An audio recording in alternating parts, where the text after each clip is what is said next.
Bonjour à toutes, bonjour à tous. 11 avril 2021, c'est pour cette date que le gouvernement béninois convoque le corps électoral pour la prochaine présidentielle. Il dit respecter ainsi les dispositions de la Constitution en vigueur, la copie sortie de la révision du 1er novembre 2019.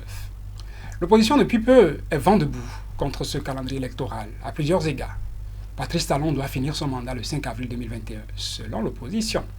De récentes décisions de la Cour africaine des droits de l'homme et des peuples ordonnent à l'État béninois de prendre toutes les mesures pour abroger la Constitution révisée en novembre 2019. Jusqu'ici, aucun signe du gouvernement ne laisse présager qu'il respecterait ces décisions de la CADHP. Un consensus est-il possible pour aller à la présidentielle de 2021? Nous en parlons avec Alexandre Oussou. Il est expert international en développement économique et commercial. Monsieur Oussou, bonjour. Bonjour. Merci d'avoir répondu à notre invitation. C'est un plaisir. On parlera présidentielle 2021. Donc, d'un côté, le gouvernement qui semble faire la sourde oreille aux décisions de justice, qui lui ordonne donc de revoir sa copie. De l'autre, les opposants qui de plus en plus appellent aux assises nationales pour définir les bases à suivre pour la prochaine présidentielle. Vous, de votre position, est-ce que vous entrevoyez une possibilité pour que les deux camps s'entendent pour cette présidentielle-là? Absolument. Je pense qu'il y a une réelle possibilité de trouver un consensus.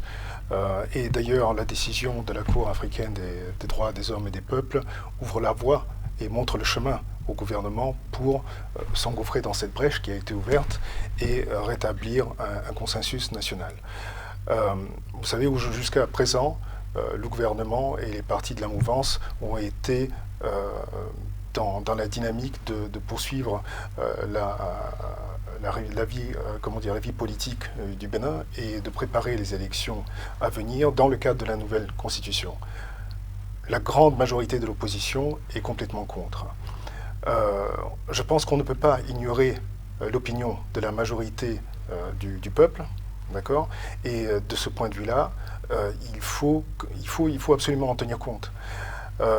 La décision de la Cour africaine ouvre une porte qui autrement aurait causé beaucoup de problèmes dans le pays.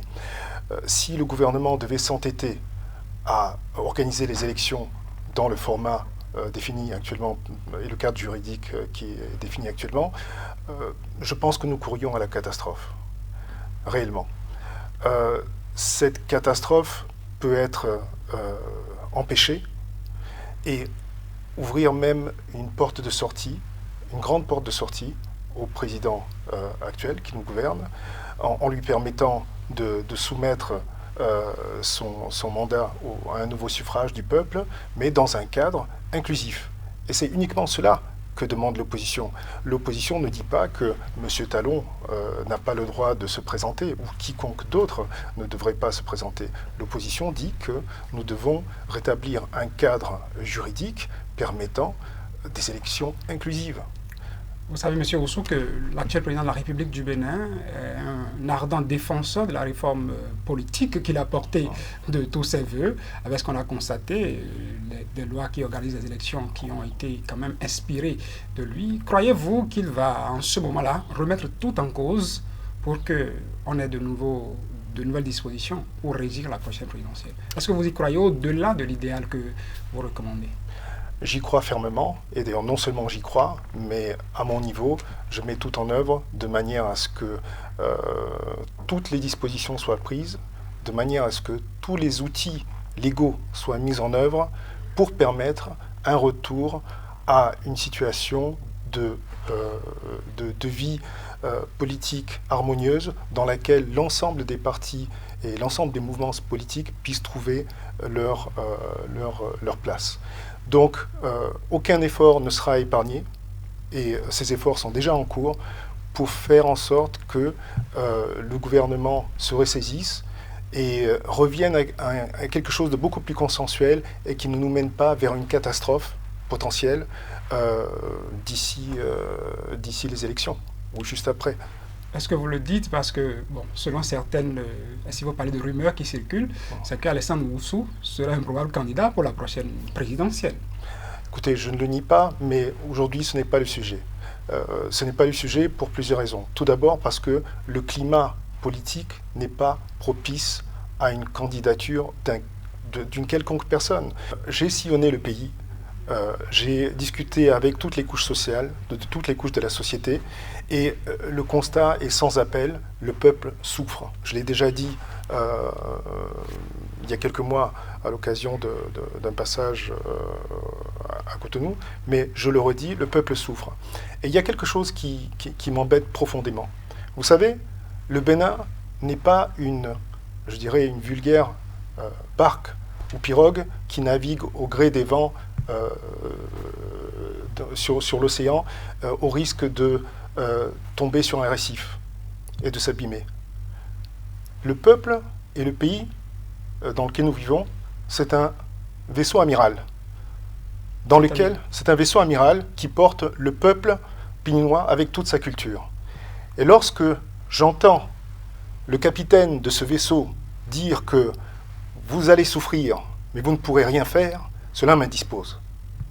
Parce que cela ressemble en tout point, en tout cas cela porte les symptômes d'une abdication, d'un renoncement du capitaine à tout mettre en œuvre pour sauvegarder le bien-être du peuple qu'il porte au sein de ce navire. D'accord ? Donc, par conséquent, c'est quelque chose qui m'indispose et je ne peux pas comprendre cette attitude. Vous savez, je suis béninois, je suis africain et panafricaniste, mais j'ai aussi fréquenté et vécu dans d'autres systèmes culturels et économiques. Il y a une chose que j'ai appris, c'est que il n'y a pas de fatalité. Nous ne sommes pas tenus de vivre une certaine fatalité qui aurait été déclarée par quelqu'un. Donc par conséquent, moi j'ai appris que on peut mobiliser les ressources, les pensées des hommes et des femmes dans un pays pour étudier l'infiniment petit.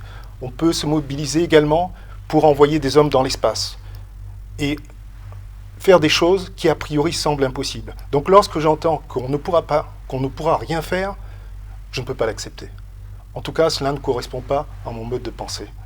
Et c'est pour cela que j'envoie un message au peuple béninois tout entier, pour qu'ils se ressaisissent, pour qu'ils aient du courage, et pour qu'ils ne prennent pas pour argent comptant des messages qui viseraient à les décourager d'engager un quelconque changement dans leur vie et le bien-être auquel ils aspirent. Donc voilà un petit peu ma pensée à ce sujet. Vous parliez de l'opportunité que représente pour le gouvernement béninois ces décisions de la Cour africaine des droits de l'homme et des peuples aux assises nationales. Le gouvernement, de par le passé, a organisé ces assises à lui, qu'il a quand même appelé un dialogue politique. Cette fois-ci, qu'est-ce que vous recommandez de façon précise pour que ce soit un format dans lequel tout le monde se sente concerné?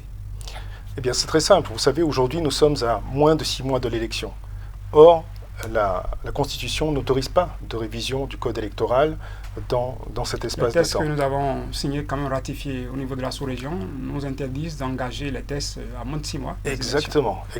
Et nous avons donc une juridiction supranationale, la Cour africaine des droits des hommes et des peuples, qui a ouvert la voie au gouvernement pour lui permettre de revenir sur ses pas et d'honorer l'ambition et l'aspiration du peuple à des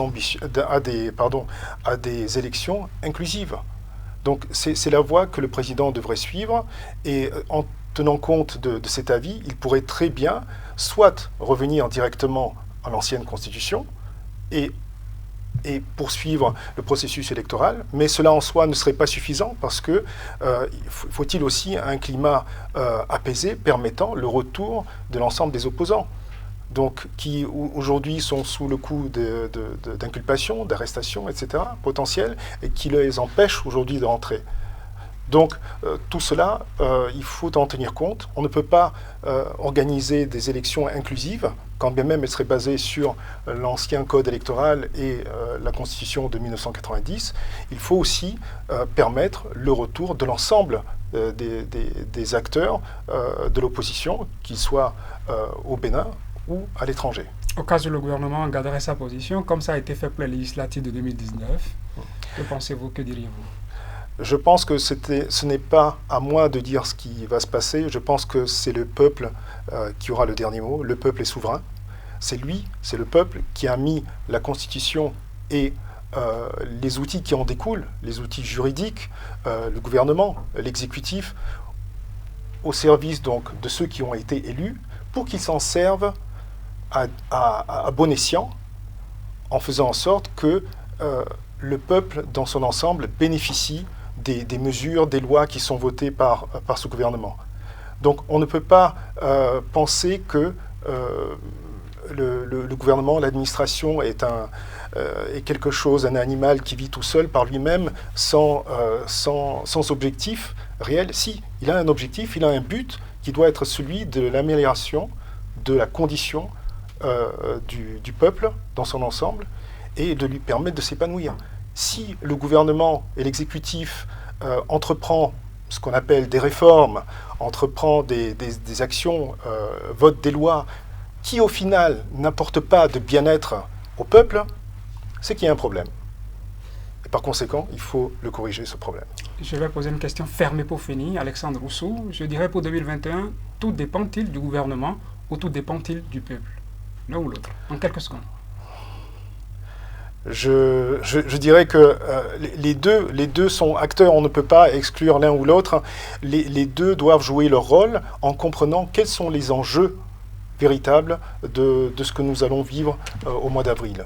Et les enjeux sont énormes, ils vont affecter le peuple béninois durant des générations à venir, et donc il est important de ne pas rater ce rendez-vous.